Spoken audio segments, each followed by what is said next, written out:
Well, like I said, it came between Mother's Day and Cinco de Mayo. So this is sort of I grew up here, half Mexican talk, okay?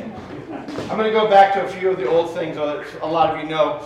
Some of my peers are here. Some of my people I went to Washington School or Sacred Heart with, they're in the audience. And I think that's kind of very precious for me. I'll try not to get too personal about it, but a lot of us grew up here. We were here. By the way, that was a good year. We were all born in 53. All of us in 53. And I started my last talk, and that's when I jumped off the track. I started my talk, I always do, saying, I was born here in 1953, and at my birth, I got stood up by a tuna sandwich. It's a true story, but my wife said, you got off the track and you never came back to it. I mean, I did? Oh, I got stood up by a tuna sandwich at my birth. It was touch and go. I was inside my mother at the time. It was dark in here. My mom was at the county hospital here. The county hospital is that little tiny building on Auburn Street. The county hospital is not really it's not really as big as this whole thing. Oh. That's everything. That was our little surgery. They had the one table and Dr. Ernest Bourne, and then they had the maternity ward. It'd be like 3 women and 3 babies. By the way, that woman right there is beautiful, wonderful. We were in the same bassinet together. That's true. And the other one that was in the bassinet was Linda Maddox. Where's Linda Maddox? We need her. Yeah, because our mothers all knew each other. You get it, right? And there they are all eating pickles together in the hospital. But my mom went into labor. And at the time, she had toxemia, and she was in very, very, very poor condition right then.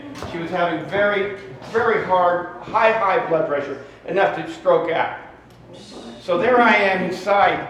I want to get out of there. I was kickboxing and just messing around trying to get out.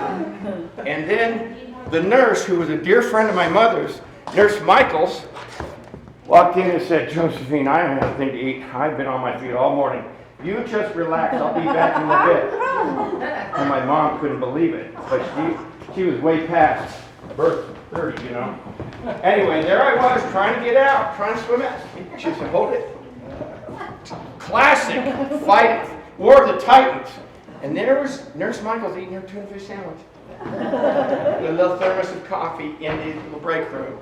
And the doctor was Ernest Bourne, who I used to caddy for. Ernie Bourne. He's the guy that gave us all of our measles shots and checked us for Cub Scouts and all that kind of stuff.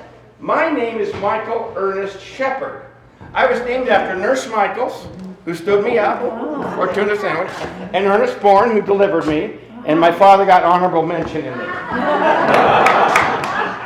Michael Ernest, I was named after the nurse and the doctor, kind of like that. But that's how I was really stood up by a tuna fish sandwich at my birth. And I appreciate my wife saying, you never said any of that. And I went, oh, well, I'll. I brought something from my childhood. I talked last time about party lines. I told you we lived on Virginia Street with all the infamous people, the Forrest, the Gabaldons, the Jordans, all of those kind of people. They were by us. Mark Temple, the Valleys. Yeah, am I hitting anybody you ever heard of before? And so, but we had, when the phone came out, the wall phones, of course, not the princess phone, and we had the square wall phone, but most of all, Virginia Street back then had a party line.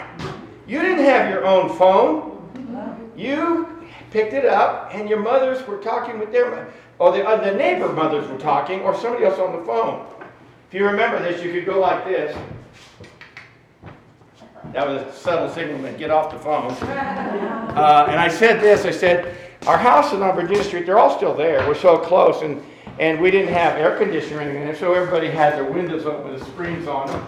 And they said, you could, people be talking on the line, waiting to call your friends, trying to get on the phone, but it was such a small area on Virginia Street, the Gabaldons right there, the Stewart family, next door, that literally Mercy Gabaldon could call and say, Josie, I think your beans are burning because I can smell them. That's how close you go. Yeah. Mexican uncles, they're different. Because that's their sister's kid, right? Right. So, you know, I would be there, and we had transistor radios, and Elvis was out, and I'd listen to radio, and they'd have Davy Crockett. Those kind of songs, remember? Itsy Bitsy Teeny Weeny, yep, you remember, Flying Purple People. But the one song that was real big was, Baby, let me be your loving teddy bear. So I'd get there.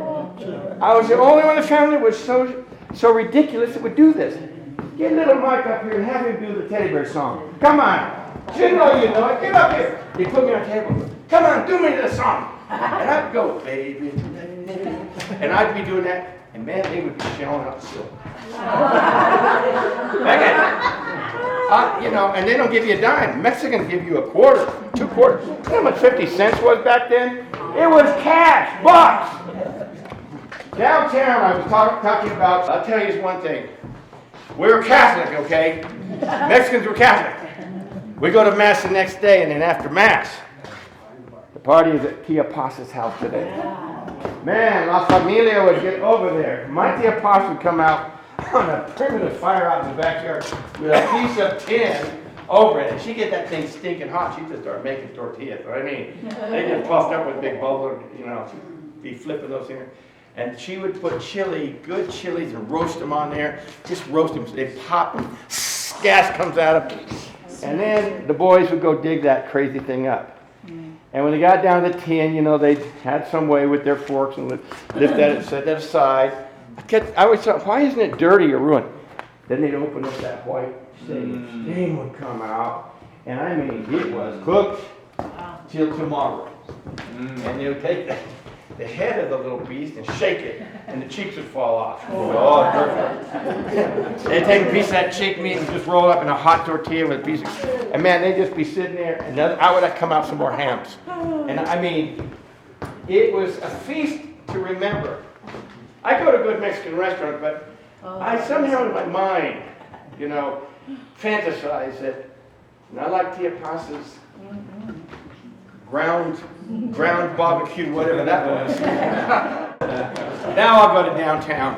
Now downtown, a couple things that I missed last time, but I think are kind of interesting. Over on this corner where the Chamber of Commerce is, you know, I used to be the Allen brothers had a couple of markets. So they moved here. It'd be like the Tale of Two Cities. They opened up markets. And that's Lark Goodman's Allen family. But this one over here had a gum machine in it. This is how far back I go. By the way, it's 1960, but you have to understand one thing about the time machine.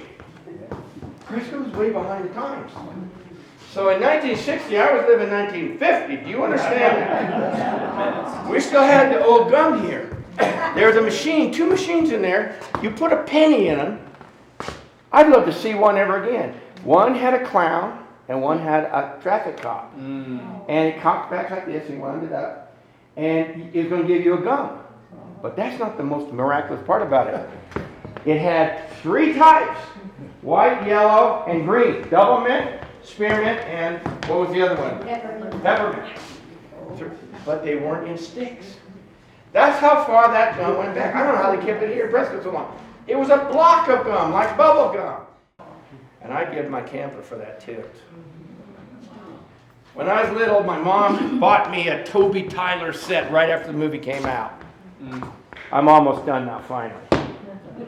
By God, it had elephants, lions, it had horses that rode around, it had everything. The strong man, remember, it had the lemonade stand. It was this big thing. I got it out all the time and played with it. Came across it the other day. This is it. Would you believe that? This is it.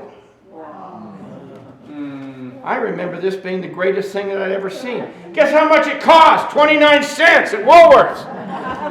29 cents. It was one of the greatest things I ever had in my life.